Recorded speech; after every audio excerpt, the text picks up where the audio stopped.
আজকে আমি হয়ে গেছি পার্লার। আমাদের বাড়ির নেনা আইফোসে আমার কাছে সাজুগুজু করতো, তো আমি তার একটু সাজুগুজু করে দিতেছি।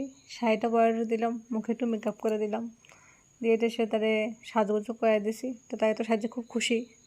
তো কারণ রয়েছে আজকে আমাদের বাড়ির সামনেই কালী পূজা। কয়েকদিন আগে যে কৌশিকী অমাবস্যাটা গেছে, ওই দিন আমাদের বাড়ির সামনে প্রত্যেক বছর কালী পূজা হয়। আমাদের পাড়ার সবাই মিলে পূজাটা করে। তো ঠাকুরের মূর্তি আয় পড়ছে, এখন সবাই ঘট ভরতে যাইব। তো সবাই রেডি হয়ে গেছে, ঘট ভরতে যাইব। এই দেখো কালীমার মূর্তিটা। তো ওই দিন আর গেছি না, পরের দিন ঠাকুরের কাছে গেছি, তো গেলাম। তো এই যে কালীমার মূর্তি দেখো কতটা সুন্দর, দেখলে একদম মনটা জোড়াই জায়গা। তো আমি একটু কয়েকটা ছবি টবি নিয়ে এলাম কালীমার সঙ্গে।